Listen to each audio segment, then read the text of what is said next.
Is Jackson Arnold ready to take over the SEC, and is college football changing for the good? It is a brand new Village Vice. He is Zach Blackerby. Look at that smiling face over there. Hey, I'm Brad Law. Today's show brought to you by mybookie.ag, a 50% deposit bonus when you use promo code BARN. Make sure you use BARN as your promo code. They'll give you a 50% deposit bonus up to $1,000 and a $10 casino chip when you use promo code BARN. There you go. All right. At mybookie.ag. All right. Our buddy LT, Zach. Yes. Says Lance Jackson Taylor, Arnold. not LaDainian Tomlinson. Right.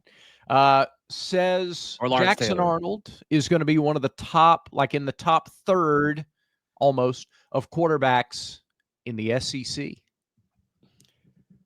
What about got him at number list? 6? Yeah, got him at number 6, just behind DJ Lagway, just ahead of Austin Simmons. Now, wow.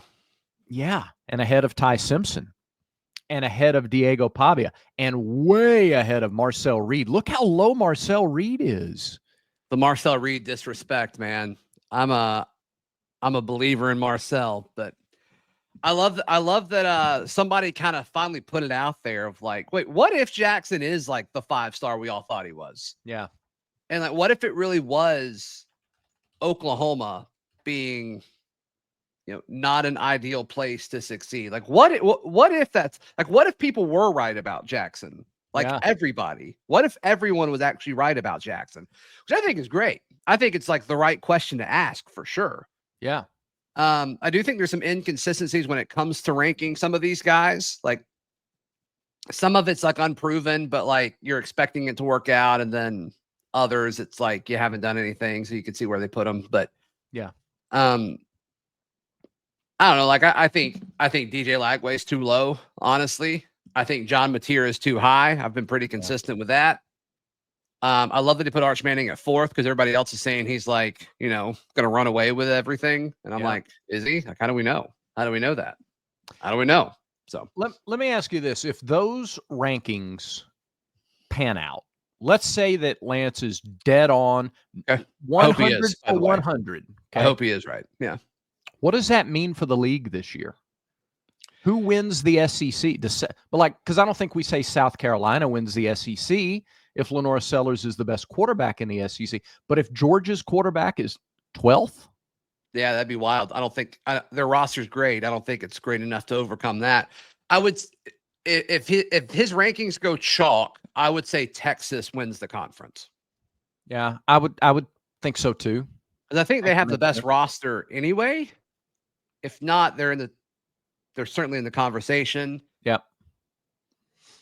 I mean, or LSU. I think it would be LSU or Texas. Well, I thought LSU too, but now they're replacing their 2 starting tackles that have been there for 8 years.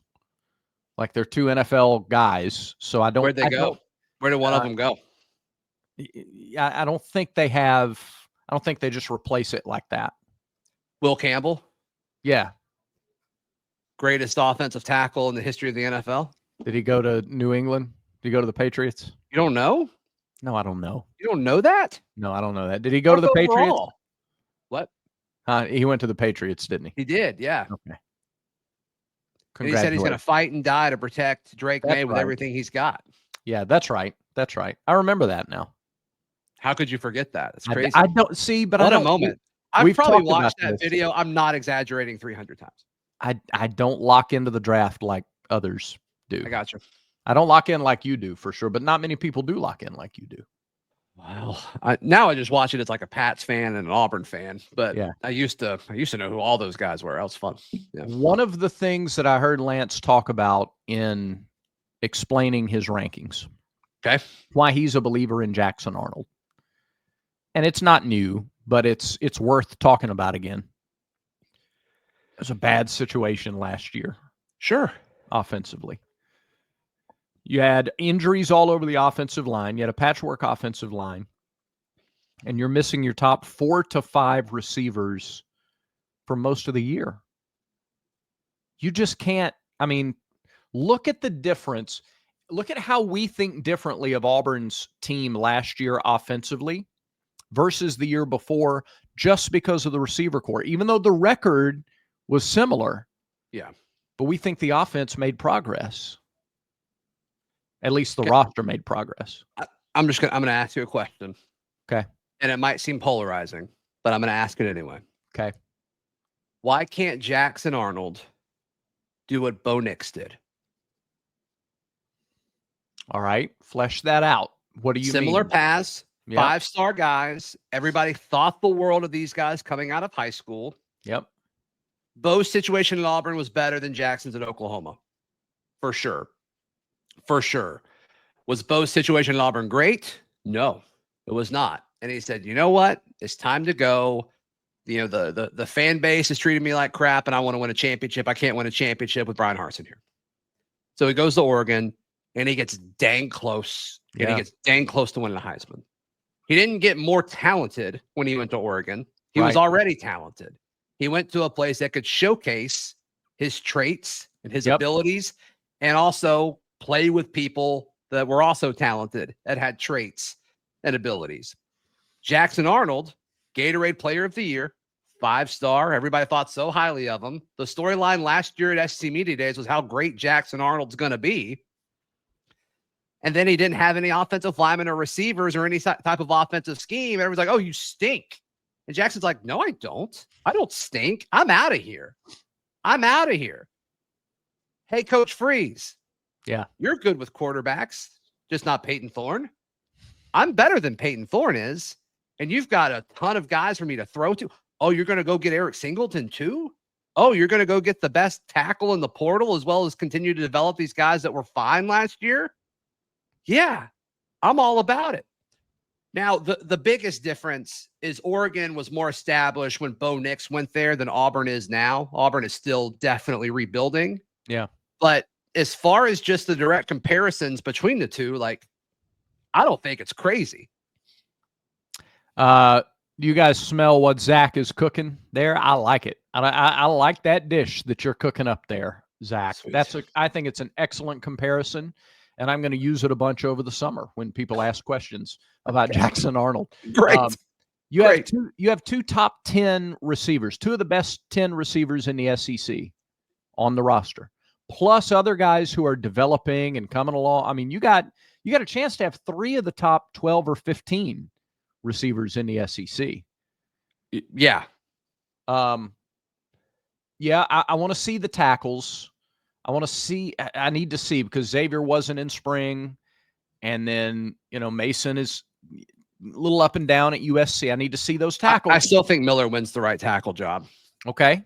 Well, I'm a too tall truther, man. Yeah. I think he's got the frame that you want. And I think he's just a year behind schedule because of the whole JUCO stuff. I'm so glad he got another year. Yeah. And I think Mason Murphy's a guard at the SEC level. I just do. So we'll see. I mean, guards can still play tackle and be fine, but we'll see. We'll see. But yeah, I mean, we need to ask questions about the tackles because we assumed that the tackles were going to be fine last year and they weren't, or at least the left tackle wasn't. Right. So let me say what you're about to say, and then I want to go back to the tackles about something because I was looking something up 2 days ago, and I want to make sure I get these numbers right because they're ridiculous. So go ahead. Offensive philosophy, 2024 Oklahoma, 2025 Auburn, the match for Jackson Arnold. Auburn has the edge objectively. It's not really arguable. Okay. Receivers, Auburn 25, Oklahoma 24. Auburn has the decided edge, not really arguable. Offensive line, Auburn 25, Oklahoma 24. Not as big a gap, but still an advantage for Auburn. A lot of reasons to objectively. I understand. I can hear them now. I can already see the comments. Oh, you guys gassed up the team last year and said they were going to win 9 games or 10 games. I'm not falling for it like it was a trick, like we were trying to trick you into something last year. Well, it's not our fault. Peyton Thorne threw 4 or 5 interceptions against Cal. It's not our fault. It's not our fault at all. Guys were open, or Cam Coleman dropped it. Like that wasn't our fault. Wasn't our fault that Arkansas had a game plan for Hank Brown and Hank, did not play well in the first half. That's not our fault. It's not our fault that Auburn's kicker got sick and the backup wasn't ready for SEC action. That's not our fault. That's nobody's fault. That's just super bad luck. It's unfortunate. Right. Thank goodness he's healing and seems to be okay. It's not our fault that Missouri's quarterback came back at just the right time and like suddenly felt no pain and led a drive back. It's not our fault that Peyton Thorne threw a pick 6 because he didn't hand the football off to Jarquez Hunter. It's like, goodness gracious. Like, some people have just a little bit of awareness. Come on. All right. So Percy Lewis last year had 185 pass blocking snaps for Auburn. And of those, he gave up 8 pressures in 185 snaps. Okay. That's like 3 Xavier a game. Chaplin. What's up? That's like 3 a game if you flesh it out to about 60 snaps per game. Yeah. Okay. Yeah. But yeah. And then Xavier Chaplin played 315. So not quite double, but a lot more. Yeah. And he gave up 2 sacks all year. I mean, it's total different than what we're talking about here. Again, objective data, that's different. And I know he wasn't going against SEC defensive ends, but still, he wasn't going up against high school defensive ends either. Yeah, Braden Joyner played 280. He gave up 3 in the interior. Like, that's not good. He's gone. So we'll see. If you think back to Georgia and Missouri, what you forget some of these micro storylines and micro identifiers the further you get away from the season. I went back for the good of this show. I went back this morning and watched the first half of the Missouri game. I watched the second half another time. I usually don't go back and watch. Yeah. Why'd you do that? Well, because I want to go back and pinpoint. This is a little pet project, a little micro pet project. I want to see if I can defend my stance that having Alex McPherson back is the difference in 3 games last year. Yeah. I started with Missouri, but I said, well, let me just watch the whole thing. You'll be, I mean, for 2, I think 2 will be easy for you to argue. Yeah. 3, I'm curious how you get there. I'm not saying you can. I can't wait to hear it. Well, one of the things that you forget maybe is how many times Auburn started behind the 8 ball at the beginning of a game, because special teams, either a holding penalty or something, and they start, or on the first snap of the game, they give up a sack. Right. And now you're at 2nd and 16. To your point about left tackle. And then they just mailed it in, right? Like, they just did not feel confident in anything. And it's like, okay, the drive's over. They're playing to punt. The first drive of the Missouri game is a great example of that. There was all the talk of Jarquez Hunter going into that week, and then you start behind the 20, and then you give up a sack, and you're not going to hand it off on 2nd and 15. Mm-hmm. So, yeah, you waste your entire first possession of the ball game. I think the wasted possessions go down this year significantly. And to me, like, a lot of that is coaching. Yeah. To me. And some of the special team stuff, maybe some of it, I don't know. I think there's a lot that went wrong in that, and that should be fixed. But some of it was Peyton holding the ball too long. Some of it's like, you got to bail, especially when, like, I mean, he was a good runner. Like, some of that stuff, you just got to, like, get back to the line of scrimmage as soon as you can. I think Jackson will be better at that. I think, surely in the conversation that Freeze had with the War Report earlier this year, it sounds like they're going to draw more stuff up specifically for guys, which takes the load off of the quarterback. It's less that you have to process, so that hopefully all that develops quicker. Yeah. But you're right. I mean, Auburn getting going last year was brutal. It was awful. It's just wasted, whether it's a missed field goal or a possession that you shouldn't, you get literally nothing out of it. It's a wasted possession. I think you see those go down drastically this year. Right. All right. Rowback. You want to see your fashion sense go up? You want to see the compliments that you get on your clothing go up? Head over to rowback.com, RHOBACK.com. Love Rowback. Use promo code VICE20 for 20% off your order. The code seems to work more on desktop than it does on mobile. Okay. Was interacting with a few folks this week, asking what the code was. It worked on my desktop. It did not work on their phone. And then they went to their desktop and tried it and it worked. So take that for what it's worth. Yeah. I don't know. I don't know. I'm just telling you how it is. Yeah. But yeah, we love Roback here on the show, and we know that you will too. RHOBACK, Roback.com. Use promo code VICE20 for 20% off. All right. I saw an interesting article this week. Ross Dellinger, typically at Yahoo, does a great job of breaking down the House settlement and the latest in the business world of college football and college athletics. Yeah. And he put out an article, I think, Tuesday of this week that I thought was worth talking about here on the show. And it's called Project Rudy. SEC and Big Ten leaders are getting together this week to discuss how to handle the next phase of college athletics. It looks like the House settlement's pushed back a week or so, at least. So it's going to be a little while more before that is passed. But eventually, these athletic departments are going to have to find $22 to $25 to $30 million more than they are already having to budget for as early as next year. So how do they come up with that? You're not going to charge 150% more for tickets. They've also got to do revenue sharing. You're not going to get that much more from a new TV contract unless you change the product entirely. So this venture capitalist group, Smash Capital, put a proposal together. This sounds like movie stuff, Zach, but they put a proposal together that over the last few months, they've been getting in front of athletic administrators from the power conferences, including some Big Ten and SEC teams.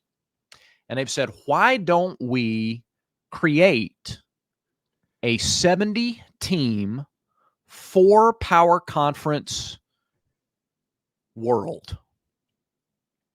And there are no more FCS games.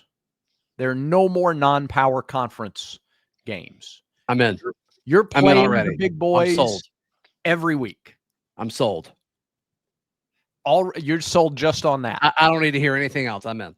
All right. According to Ross's article, over the last 4 months, athletic directors, more than 25 power conference programs have seen the presentation, many in person during meetings, others by phone or Zoom calls about Project Rudy.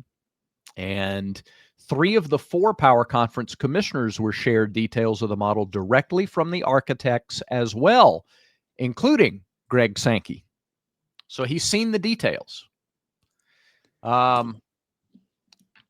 want to find some of the details of this. I mean, you can read the article yourself. Why is it called Project Rudy? Well, it's a nod to Rudy Rudiger. I assume so, but why? Just because Notre Dame is a part of it. I guess they're not even P4 technically. Well, they play a P4 schedule. I understand. All right. So here's some of the goals. Where does that football movie rank all time? I think it's second. I think it's the second best football movie ever. Ooh. What do you have above it? We Are Marshall. It's one of my favorites. Okay. That's good. I've only seen that once. I only saw it in the theater. I haven't seen it since. Probably need to watch it again. So my mom took me to see it, and I didn't know the story. So with the plane crash, I was like, that's not their plane.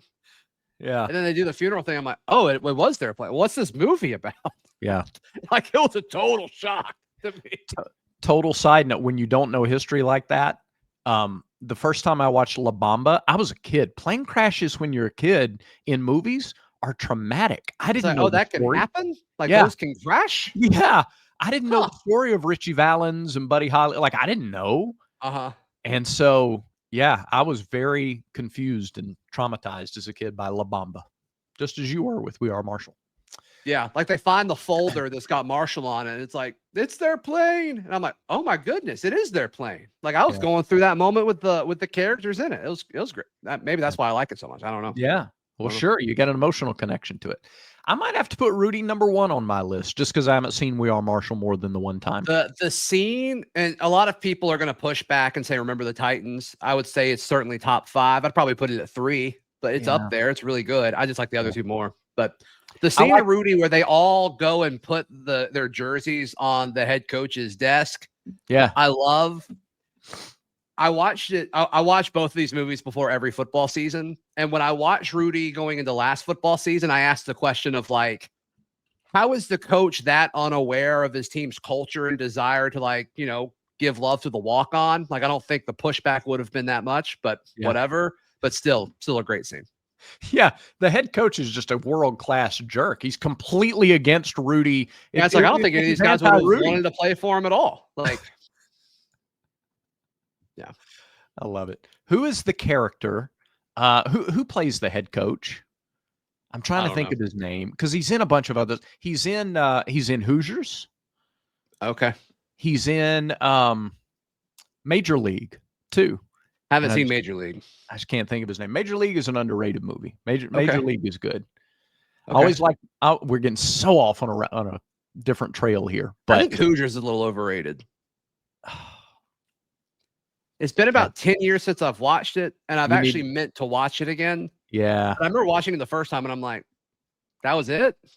But Hoosiers is probably number 1 on my sports movies list. Oh, really? Major League sports. Yeah. Major League is great though because of a lot of reasons, but it was my first understanding of TV editing. Like when you edit language out for network TV. So they used to play it on the USA Network, and there's a scene in it where the guy goes up to Charlie Sheen and he says, "Strike this out." Okay. 4 syllables. Okay. Got it. And on TV, it's such an obvious edit on the USA Network. He would go, "Hey, I only got one thing to say to you. Strike this guy out." It's great. Like, why is his mouth moving so much just to say guy? Yeah. Could we not have come up with some other edit other than a 1-syllable word that we had to clearly stretch? That's hilarious. Yeah. All right. Project Rudy. Yeah, we're almost out of time. I know. All right. More games between power conference opponents. Eliminate all games against Group of 5 and FCS. Expand the playoffs. And pit more blue blood powers against one another frequently. Number 2, consolidate media rights of the 70 schools under one agreement. So instead of each league having its own agreement, there's one media agreement for all 70 teams involved. Can you imagine? There's some relegation that's at play. There are some people who are always in this top tier because it's a tiered system. The money is dealt out. Team 1 and Team 70 don't get the same amount of money. So it's a tiered relegation from a money standpoint or who's in the league standpoint? As from a money standpoint. Yeah. I'm okay tiered within that. But then there are some teams that are always in the upper tier that are never they're not open to relegation. Got it. Which I don't know that I love. But I mean, I'm fine with it if Auburn's in it. Right. And I think, and that might be another conversation for another day, is should Auburn be in that group? We think they should be. Yeah, they should. As one of the top 15 or 16. It's about revenue. And Auburn fans are going to generate revenue amongst the best in all fans. Yes. Right. I don't care what the record is. They absolutely should be. But imagine a league structure with almost twice as many teams as the NFL. Same model. It'd be incredible. Yeah. It'd be incredible. With no power, no FCS, no. Now, how do you then judge success or lack thereof if Project Rudy ever takes hold and you're not playing FCS teams and you don't fill your schedule with 3-4 guaranteed wins every year? Is 6-6 okay? Well, in this situation, and I mean, we don't know how the divisions or conferences would be within this. Like, how much does it stay the same? But I would assume there'd be some sort of mapping of the league that creates some level of parity or fair competition. But I don't know, because where you are matters. Like, you can't have, Florida-based teams playing teams in California all the time. I know the Big Ten doing it right now, but if they're totally doing this the right way from the ground up and rebuilding, I can't imagine that's part of it. So yeah. And look, in the NFL, you have the cross-country matchups. You have matchups that aren't traditional rivalries. You have some, frankly, dud matchups in the NFL some Sundays. You'd still have that under this model, but you'd have way more highly intriguing games. But if you replaced on Auburn's 20, like look at the 25 schedule. Let's say right now the acceptable record. Let's say you say it's 9-3. Whew. Okay. Let's or 8-4. Do you want to say 8-4 instead? I think that involves more programs. Sure. Okay. Let's say the acceptable is 8-4 this year, and you take Ball State, South Alabama, and Mercer off the schedule, and you add Tennessee, Florida, and Texas. Yeah. Now, what's the acceptable record? It ain't 3-5. No, it's not. Is it 6-6? Is it 7-5? Probably not 6-6 either. So, but wins do become harder to come by for sure. Yeah, for sure. Do you play the same amount of games? We did this with COVID. Everybody said, "Oh, you can't play just SEC teams." It's like, well, we did with COVID, and everybody like acts like that year didn't happen, but it did. But you played Auburn just played SEC teams, and it was awesome. It was great. Yeah, but Auburn changed coaches at the end of that season because they didn't win enough. And if you had replaced in that 2020 no, but look, I'm not saying I agree or disagree. I'm just for the conversation. If you replace 2 of those conference games with Mercer and Ball State, you probably don't change coaches at the end of that year. Well, we went 6-4, so then we would have gone 8-4 or 8-2. Or if you added those 2 to have like a normal year. Yeah, then you go 8-4. You ain't firing the coach for 8-4. Yeah. It's a wild what if. Yeah. So anyway, Project Rudy. Look it up. See what you think. I don't think the SEC doesn't go for stuff like that. Greg Sankey's on record as saying, like, we are the SEC. Everybody wants to join us. We lower ourselves if we join something bigger. So I don't know. All right. That does it for today's show. All right. Thanks, everybody, for watching. Make sure you subscribe if you're not yet. And that's it. Thanks for watching. Remember, until next time, everyone has vices. Make sure Village Vice is one of yours.